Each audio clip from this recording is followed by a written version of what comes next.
তলে তলে নির্বাচনের প্রস্তুতি নিচ্ছে আওয়ামী লীগ। সাম্প্রতিক সময়ে সামাজিক যোগাযোগ মাধ্যম ও গণমাধ্যমে আওয়ামী লীগ নেতারা আবারও সক্রিয় হতে শুরু করেছেন। আওয়ামী লীগের সাবেক প্রধানমন্ত্রী শেখ হাসিনার ছেলে সজীব ওয়াজেদ জয় বলেছেন, আওয়ামী লীগ ছাড়া দেশের প্রকৃত সংস্কার ও নির্বাচন সম্ভব নয়। তার এই বক্তব্য থেকে বোঝা যায় দলটি আসন্ন নির্বাচনের জন্য প্রস্তুতি নিচ্ছে। যদিও দলটির শীর্ষস্থানীয় নেতাদের অনেকে কারাগারে বা দেশের বাইরে রয়েছেন, তবে তারা নির্বাচনে অংশগ্রহণের প্রস্তুতি নিচ্ছে বলে ইঙ্গিত দিয়েছেন জয়।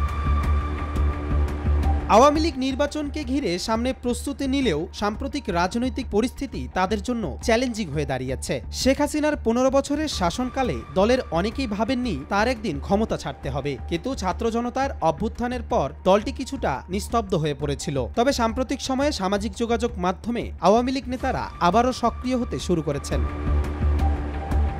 অন্যদিকে আওয়ামী লীগকে রাজনীতি থেকে নিষিদ্ধ করার অথবা ১০ বছরের জন্য নির্বাচন থেকে দূরে রাখার বিষয়েও প্রস্তাব উত্থাপিত হয়েছে। এ বিষয়ে আওয়ামী লীগের যুগ্ম সাধারণ সম্পাদক মাহবুবুল আলম হানিফ তীব্র নিন্দা জানিয়ে বিবৃতি দিয়েছেন। তিনি বলেন, আওয়ামী লীগের মতো ঐতিহ্যবাহী ও শক্তিশালী দলকে বাদ দিয়ে দেশে নির্বাচন অনুষ্ঠিত হওয়া অগ্রহণযোগ্য। ১৯৭৫ সালে বঙ্গবন্ধুকে সপরিবারে হত্যার পরও আওয়ামী লীগ ধাক্কা খেয়েছিল, কিন্তু পরে তারা ঘুরে দাঁড়িয়েছিল। তেমনি বর্তমান পরিস্থিতিতে দল কিছুটা বিব্রতকর অবস্থা থাকলেও তারা আবারও শক্তিশালী হয়ে ফিরে আসবে বলে দাবি করেন তিনি।